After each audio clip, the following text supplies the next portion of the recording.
Some people don't just break your heart, they manipulate your soul. If someone shows you these signs, run. Not because you're weak, but because your spirit deserves safety and the quiet ache. This might be the most important message you hear today. Have you ever met someone who made you feel like you were the only person in the world? The quiet ache. Like time stood still when they looked at you. Every word they said felt intentional, magnetic. It was as if they had known you forever. Even though you just met, quiet H. They listened so closely. They laughed at your jokes like no one ever had.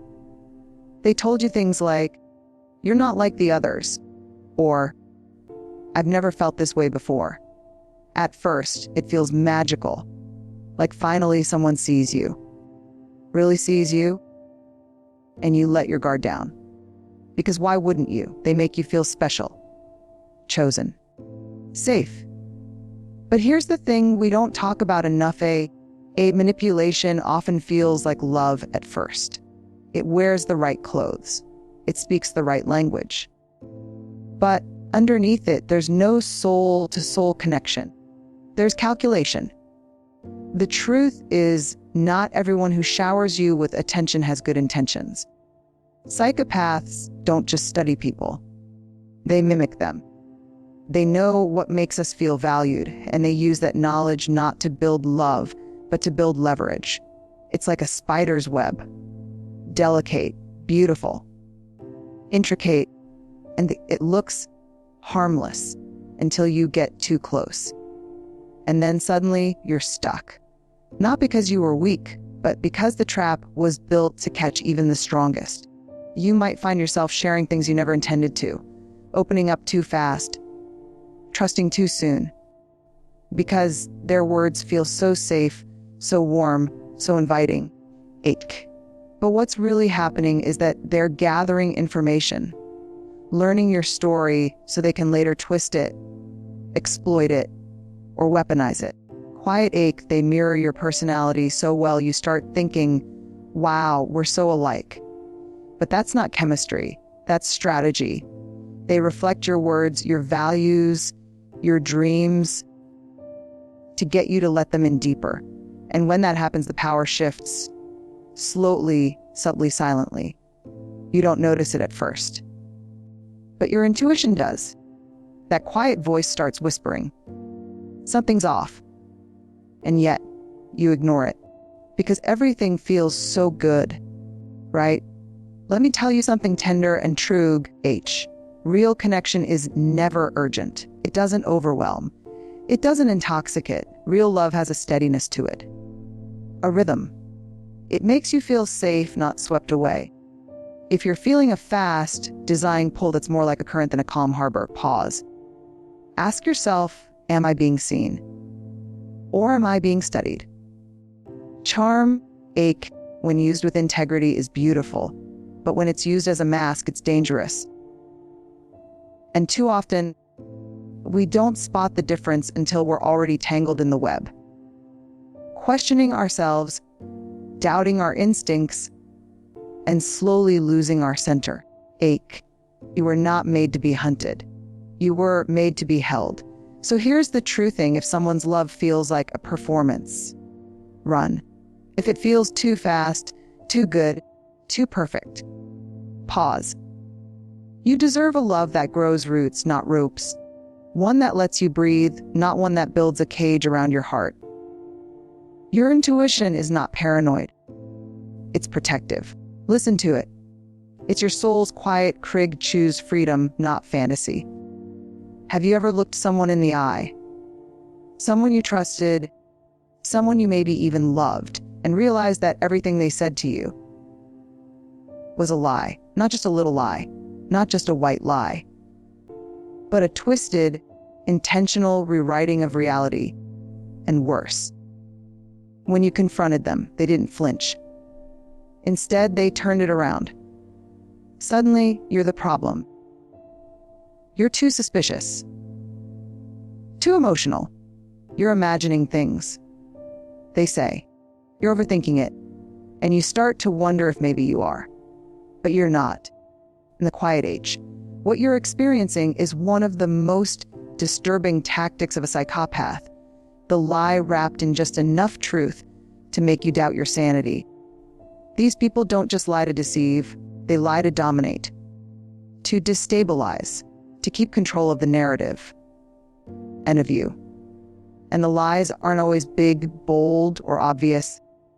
No, the most dangerous lies are the subtle ones. The ones that bend your reality just slightly enough that you begin to lose your footing. A small inconsistency here, a forgotten detail there. It builds. Over time, it chips away at your sense of truth. They lie with ease, with calm, with confidence. It's not that they don't know they're lying. They do. They just don't care. Or rather, they care deeply about the outcome it gives them. Power, confusion, control, and the quiet. It's not just manipulation, it's emotional warfare. And when you catch them, when you gently, vulnerably, bravely say, hey, something doesn't feel right, they don't apologize. They deflect. Or worse, they accuse you. You're too sensitive. You're dramatic. Ick. Never said that. You're remembering it wrong. And the worst one, you're crazy. That's not just a lie and the quiet H. That's gaslighting. And it's designed to make you question your own mind. Let's pause here and be gentle with the part of you that wants to believe people are good. That wants to give them the benefit of the doubt. That wants to assume it was a misunderstanding. That part of you is beautiful, but it also needs boundaries. Because psychopaths exploit goodness. They weaponize your kindness. They count on your empathy, your grace, your forgiveness. Let me give you an example. You ask where they were last night. They say they were at work, but something doesn't sit right. The story is holes. The timelines don't add up. When you press even slightly, their tone shifts. They get angry, dismissive. Why don't you trust me?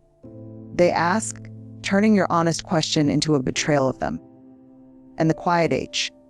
And that's the twisting you went in seeking clarity, but now you're the one apologizing. You're the one doubting your gut.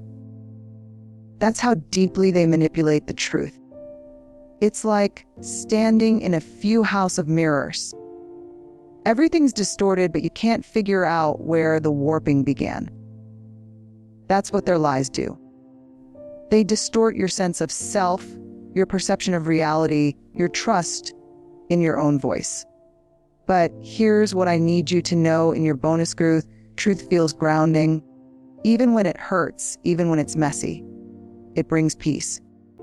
Lies, on the other hand, create chaos, confusion, tightness in your chest. That's not love. That's a trap, quiet H. And I know it's terrifying to believe that someone you could lie to you so deeply, so convincingly, but protecting yourself from that truth doesn't make it disappear. It just delays your healing. You deserve honesty. Not perfect words, but real ones. Not convenient stories, but courageous truths. You deserve to live in a relationship, a friendship, a family dynamic where the truth isn't punished. It's honored. H. So, if someone makes you feel like you're losing your mind every time you try to stand in your truth, hear me clearly, it's not you. It's the web of lies they've spun around you. Step back, breathe. Get quiet enough to hear your own voice again. The one that whispers, this doesn't feel right.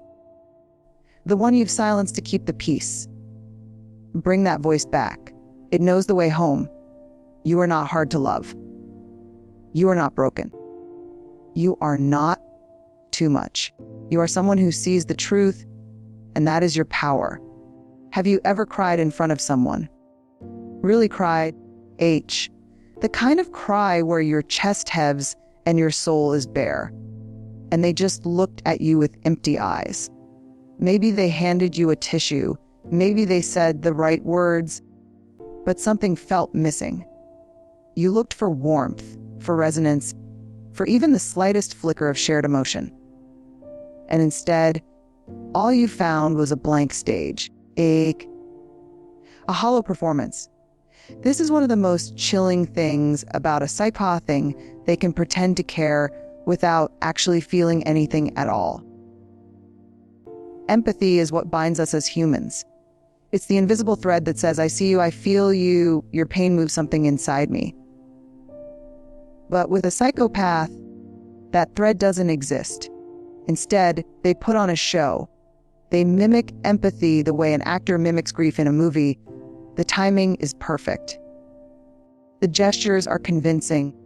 They know when to sigh, when to lower their voice, when to put a comforting hand on your back. But none of it is coming from their heart. It's a script, and you're the audience. At first, you won't notice. Why would you? They seem so in tune. They say all the right things.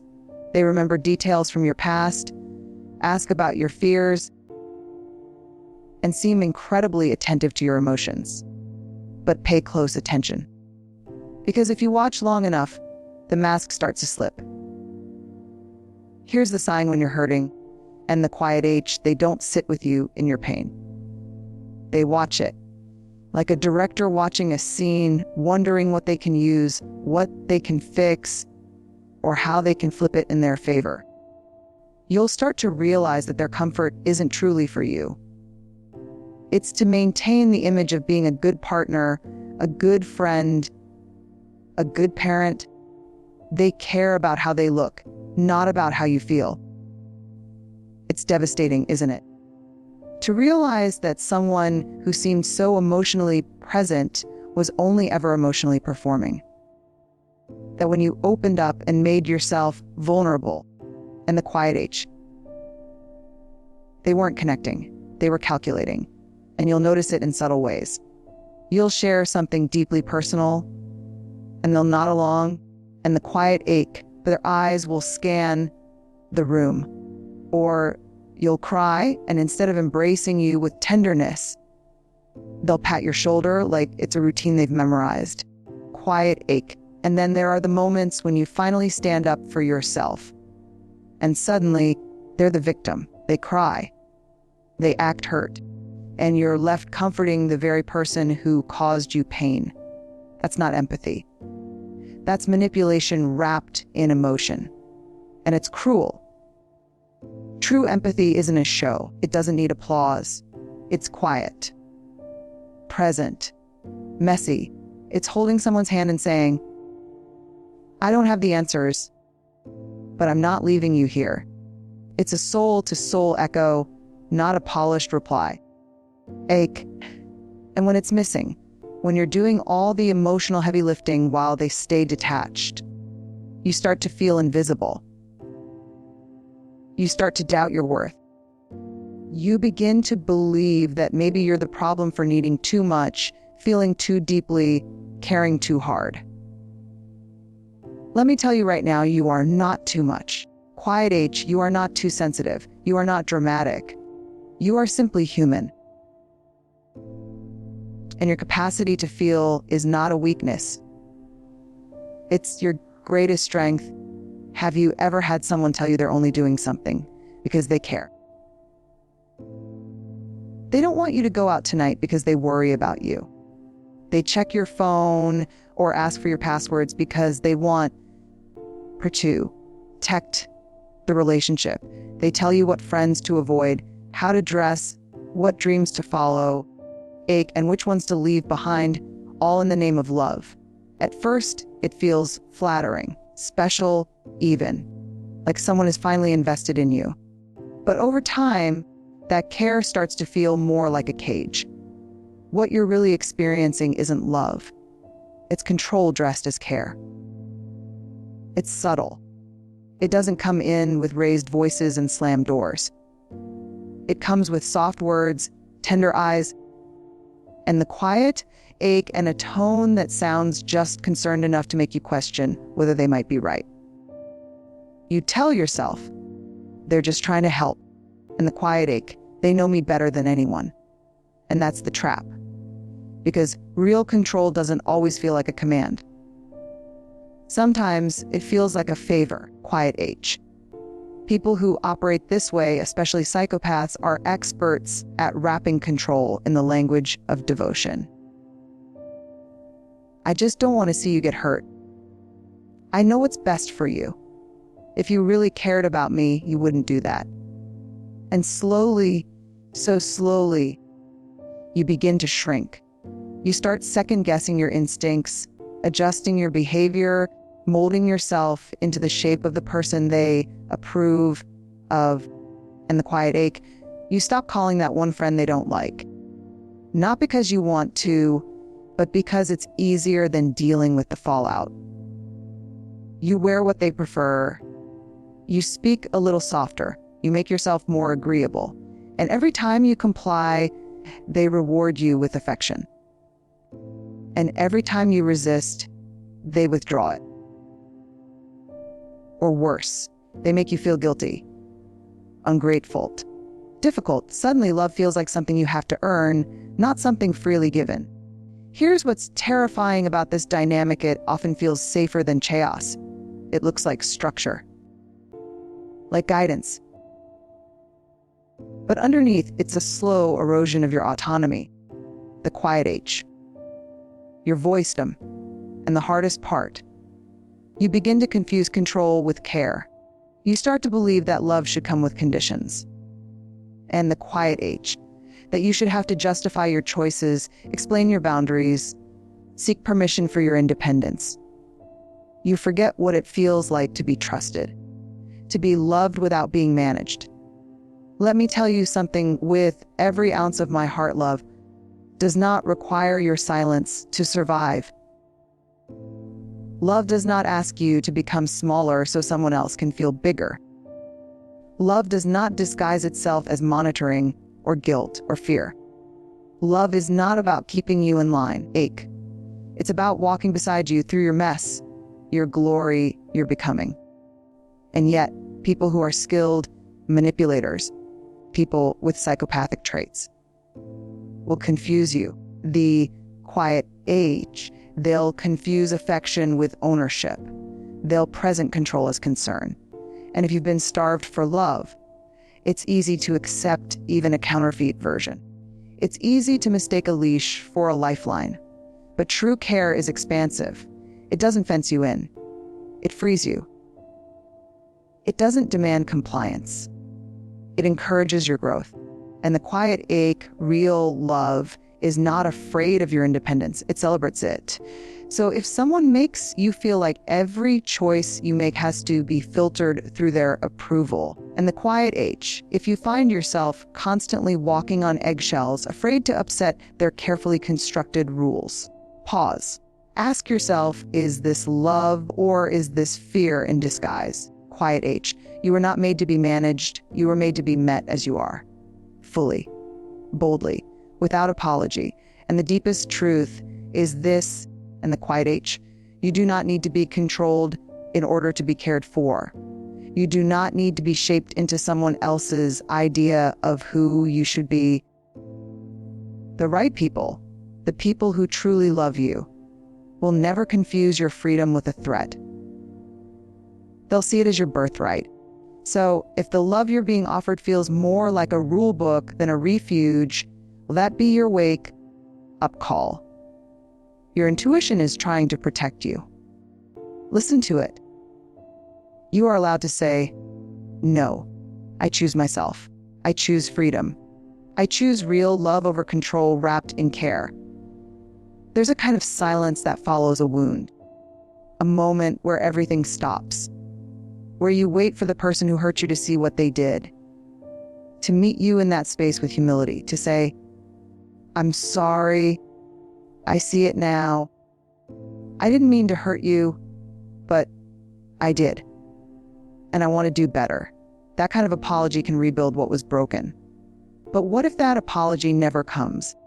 And the quiet H, what if the person who wounded you looks at your pain with blank eyes? What if they smirk or shrug or worse, blame you for how it felt? Quiet H.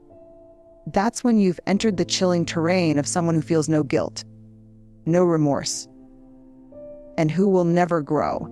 Psychopaths are masters at evading responsibility, not because they don't know what they did, but because they simply do not care. Guilt is a sign of conscience. Remorse is the emotional echo of hurting someone, ache. But when you are dealing with someone who has severed that emotional connection, there is no echo. There is no internal conflict. There is only self-interest, quiet H, and the endless performance of innocence. You try to explain how their actions affected you. Instead of softening, they harden. They twist your words, H. They accuse you of being too emotional, too sensitive, too dramatic. They say, "You're always making everything about you." Or, in the quiet H, "You're never satisfied." They turn your vulnerability into ammunition. And just like that, the conversation becomes less about what they did and more about how inconvenient your pain is to them. And it breaks something in you. Because when you love someone who refuses to grow, who refuses to own their harm, you begin to do the emotional work for both of you. You justify their behavior. You shrink your expectations. You walk on eggshells, hoping if you just say it the right way, maybe then they'll finally hear you. Maybe then they'll care. But they don't, ache. And not because you failed. Not because your words weren't enough. Not because you're too hard to love. Because some people are committed to avoiding accountability and the quiet H. Because to grow, they would have to face their shadow, and they'd rather stay powerful in the dark than be honest in the light. Here's the heartbreaking true thing. Someone who feels no guilt can do anything. They can lie, betray, belittle, abandon, and sleep like a baby. Not because they're unaware, but because they are untouched by the ripple effect of their actions. And that's the kind of person who can destroy you and never flinch, quiet ache. But here's what's even more dangerous. Their lack of remorse tricks you into overcompensating. You start to believe that if they're not sorry, ache. And then maybe you're overreacting. Maybe it wasn't that bad. Maybe you should just move on. And that is the moment when you begin to abandon yourself. I want you to hear this with love, but also with clarity. You are not crazy for wanting to take responsibility. You are not too much for wanting emotional maturity. And the quiet H, you are not asking for the impossible when you ask someone to acknowledge their harm and do better. That is the bare minimum of healthy love. Quiet H. Remorse is what opens the door to repair. It's what allows two people to grow through pain instead of breaking under it. Without remorse, there is no transformation. Ache, no accountability, no healing. And someone who refuses to grow cannot help but repeat the same patterns over and over until they leave a trail of shattered hearts, confused minds, and souls too exhausted to fight anymore. But that doesn't have to be you. You get to choose a different path. Quiet G, you get to stop chasing apologies from people who don't believe they did anything wrong. You get to stop waiting for growth in a garden that was never planted. H. You get to take your hurt, and instead of handing it back to them, you place it gently in your own hands and begin to heal yourself. And that H. Because here's the truth they don't want you to know. You don't need their remorse to recover. You don't need their guilt to move forward. Their refusal to grow does not have to stunt your own becoming. You are allowed to walk away from people who refuse to look in the mirror. You are allowed to protect your peace from those who weaponize your pain. You are allowed to stop explaining yourself to someone who never planned on listening. Quiet H.